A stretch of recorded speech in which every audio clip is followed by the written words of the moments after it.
Señores, estamos aquí en Control Total, by Zona RC.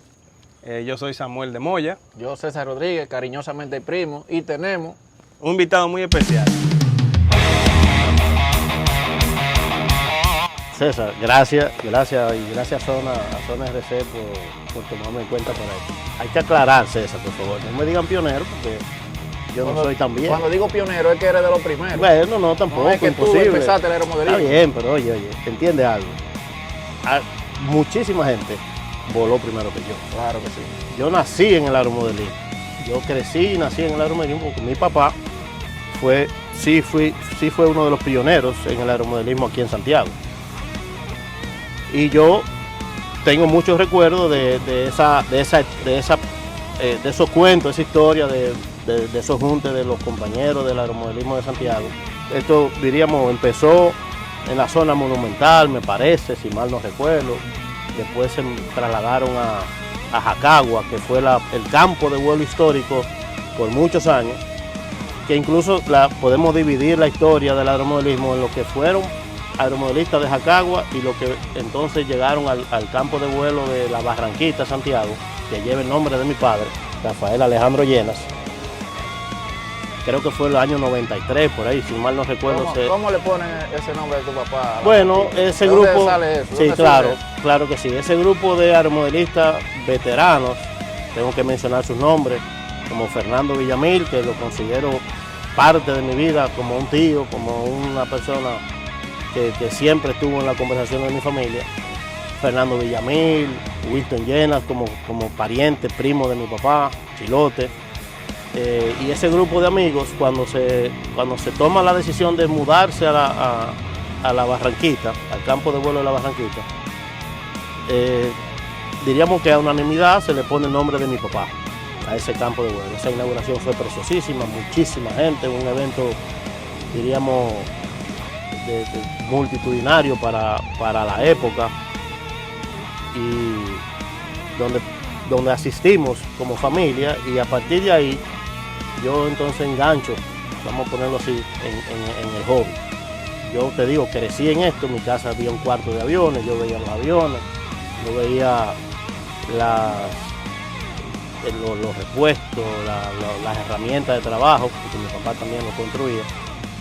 Y en esa época entonces ya empieza una nueva etapa, diríamos, del aeromodelismo, donde se integra muchísima gente una fiebre, vamos a ponerlo así, una fiebre grande del aeromodelismo de Santiago, donde entra una cantidad de gente que hoy son amigos y son parte ya de la historia, porque ya estamos hablando que están pasando ya más de 30 años, donde puedo mencionar a Aníbal Escoto, Heriberto Batista, a un compañero, Mario Bolaño, le decíamos cariñosamente el compadre, Antonio Tavera, Henry Caballero. Hay una cantidad de gente que uno disfrutaba sábado y domingo, Pedro Ventura. Uno disfrutaba eso bárbaramente. El señor Remigio Recito Resumí, que también ese fue uno de los pioneros del aeromodelismo de aquella época. Y ahí en ese campo de vuelo de la Barranquita, ahí se volaba sábado y domingo y días feriados. Fin de semana, llueve, trueno, ahí nos juntábamos todos. Hasta que cayera la noche, full de gente, full de aviones. Se hicieron varios eventos con compañeros de Santo Domingo, algunos pilotos internacionales llegaron a volar ahí. Fue una experiencia muy bonita. Claro, hay miles de historias que podemos contar. Podemos contar. El aeromodelismo, para que tú tengas una idea, César, es algo que es como un bicho, es como un gen, es como un virus que aquí se te mete en la sangre y no se te sale. Mucha gente se aparta y en algún momento regresa, o a través de este tipo de cosas que hoy Zona RC está reviviendo, vamos a ponerlo así, se vuelve de nuevo al hobby, por lo menos por curiosidad.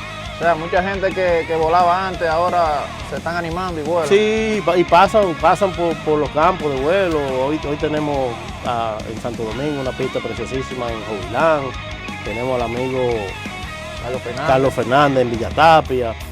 Aquí estamos haciendo el esfuerzo de recuperar el campo de vuelo también. Ya hemos volado en la circunvalación, volamos en fincas y solares ajenos, pero Play. en play donde quiera, porque la realidad es que se vuelve la gente vuela y le gusta. Se revive El que fue aeromodelista o el que ha volado un avión a radio control, en algún momento regresa porque se convierte esto en un vicio. El olor, el combustible, la madera, el cuento, cómo fue que se rompió este avión, qué pasó aquí, qué pasó allá. Es muy bonito, es muy bonito. Sí, yo mismo te lo puedo decir que sí, porque ya yo lo probé y estoy en el hobby. ¿Tú me entiendes? No, ya usted se ha convertido en uno de los pilotos más temidos de aquí. Es una gente que soy para volar rápido, no andamos lento. Eso de lento, No, lo que pasa es que eso tienes varias, el aeromodelismo te da esa oportunidad de tú volar aviones de baja velocidad, aviones de patrón, aviones full acrobáticos, aviones semi acrobáticos, aviones de escalas reales, aviones que nunca existieron o no van a existir por un tema de que tú lo ves y tú dices, esto es imposible que vuele. Pero te digo que aquí se ha hecho de todo en el aeromodelismo. Aquí se ha volado de noche, aquí se ha volado, pero no de noche con luces, no. Aquí se voló de noche sin luces, por un tema de cosas que tú no te lo imaginas. eso es para que ustedes vean que todo se puede en la vida. Aquí se voló a cable en su momento, que era un avión relativamente pequeño, con una sola velocidad, con 1 o 2 canales, pero a cable, que tú podías mover al elevador y rudder con una manilla, y eran expertos en eso. Y luego llega el radio control y así por el estilo. Te tengo que hacer esta historia porque la gente, hoy día, mucha gente no entiende cómo empieza todo. Antes, para tú tener un aeromodelo, o tú eras una persona que podía viajar, que podía salir del país, o tenía acceso a una revista. Yo la única que recuerdo así rápidamente se llamaba RC Model, una revista que tú te suscribías y te llegaba por correo en la calle del Sol con San Luis, ahí llegaba el correo. Y en esa revista tú veías las publicaciones de las casas que construían los aviones. Entonces tú te antojabas o tú querías ese modelo, tú llenabas un cupón en la parte de atrás, ibas y comprabas un money order, como se llamaba en aquel momento, porque no había manera de hacer una transferencia bancaria ni mucho menos. Y tú lo depositabas a la suerte. Y tú llegabas al campo y decías, pedí un avión, pedí un P-51. ¿Cómo, güey? Viene un P-51 por ahí. Ese por ahí no es como ahora, que en 7 o 8 días tú lo tienes aquí. No, eso era meses. Y tú duraba meses que te llegaba. Y te llegaba el avión, pero hoy día tenemos los radios que tú puedes volar, ¿cuántos aviones? 20 aviones, 20 aviones con el mismo radio. Antes era un avión por radio o un radio por avión. O sea, tú llegabas al campo de vuelo con 3 aviones, 3 radios. No había un maletín lleno de radio. Entonces, así mismo tú pedías una frecuencia y eso te llegaba. Y aquí coincidían las frecuencias. Primero era AM, luego FM, luego PCM. Y hoy ya es otra historia. Pero no, entonces antes para volar se duraba cierto tiempo armando el avión. No, porque no todo el mundo tenía la habilidad de construirlo. Porque ahora yo te digo, yo llego al campo de vuelo y yo vuelo a los 5 minutos estoy en el No, aire. pero claro, pero no es así. Por ejemplo, antes tú llevabas un avión, había personas que construían aviones como Fernando Villamil, como te digo, el famoso químico, y tú se lo llevabas. Y era a su disponibilidad de tiempo que te hacía el avión. A veces duraba 15 días, 20 días, un mes, dependiendo la dificultad de la construcción y del tiempo de él. Y tú te pasabas ese tiempo esperando tu avión. Entonces esperaste 3 meses el avión. Y lo podías romper en el primer vuelo, sin problema. O porque te coincidía la frecuencia Con otro. te coincidía la frecuencia con otro. Nosotros por mucho tiempo cantaba la frecuencia 32, que esa era la frecuencia famosa, el 32, el 52. Y luego se diseñó un tablero con unos clics de ropa que tú cogías tu número, lo ponías a volar. Y era así, era muy bonito, porque realmente era muy bonito. Todo el mundo te prestaba una hélice, una bujía, te echaba un poco de gasolina. Se fabricaba o se hacía su propia gasolina aquí, porque también era un producto que no circulaba, que no era tan fácil conseguirlo. Pero era una etapa preciosa, donde yo heredé de esos amigos de mi papá y compartí. Mi primer avión fue un Tower Trainer, recuerdo, que me lo regaló Fernando con otros amigos de mi papá. Y volábamos pero sábados y domingos que la pila había que volverla a cargar. Porque tú gastabas una pila fácilmente y en un fin de semana gastabas un galón de gasolina. Tú no podías parar, era un vicio, no se podía parar.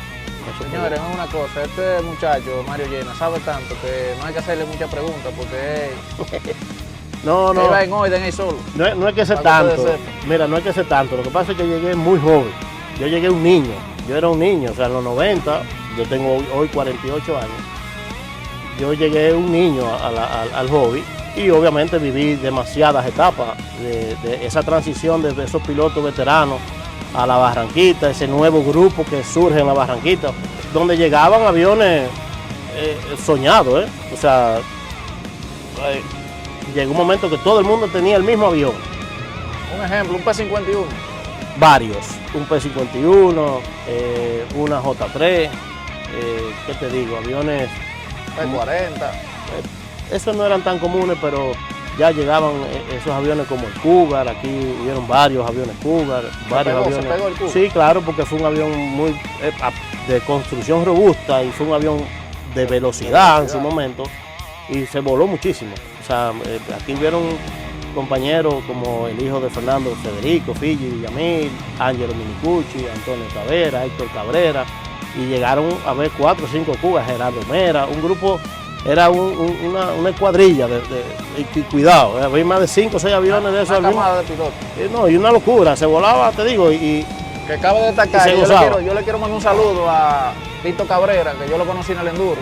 Usted mencionó a Héctor Cabrera, pero para que la gente sepa que es Tito. Claro, con Tito, con Héctor, fue un acercamiento también, porque en su momento Héctor estaba haciendo el curso de piloto privado y ahí también compartimos un poco. ¿Y cómo tú te interesa entrar por piloto? No, pues, mi papá fue piloto, entonces eso se quedó en mi sangre. Te digo, yo crecí dentro de la aviación, dentro de todo eso y... ¿Pero fue tu decisión o alguien te dijo? No, decisión propia. Yo llegué al aeropuerto Cibao, el antiguo aeropuerto Cibao, lo que hoy es el Parque Central, un día, y con Tito, o sea, llegué ahí, yo había estado en ese sitio miles de veces, desde niño, y él me introduce a ese ambiente y ya entré a la aviación. O sea, todo el que estaba ahí me conocía de niño, de bebé, de niño, y ya yo llegué con 12, 14 años más o menos, y la historia ya es otra. O sea, hoy día yo comparto con esos amigos de mi padre en la aviación, y ya tengo varios años volando comercialmente,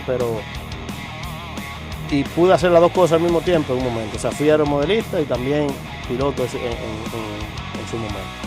Control total. Ahora vamos a entrar a los jocosos, a lo bueno, a lo que a mí me gusta y a ustedes también.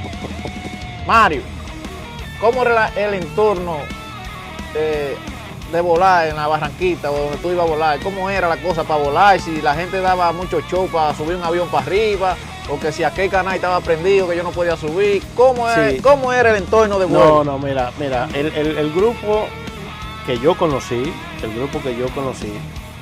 era familiar. O sea, cuando te digo familiar, primero se hacía una expectativa. Porque tú el domingo anterior, tú decías, el domingo que viene o el fin de semana que viene vengo con una... Y nadie sabía lo que era. Entonces, claro, todos sabían dónde vivía cada quien, porque no era secreto, pero entonces tú ibas durante la semana y te decía, por ejemplo, Fernando, que fue con la persona que yo mantuve contacto muchos años, te decía, este va el domingo, en caja, el avión estaba en la caja. Ese va el domingo. Ese va el domingo y tú verás cómo va a volar ese. Y tú te quedabas con esa expectativa. El domingo Fernando va a llevar un Extra 300.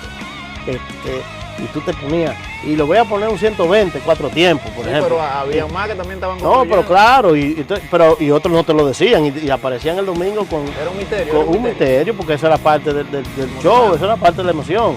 Y obviamente tú lo disfrutabas.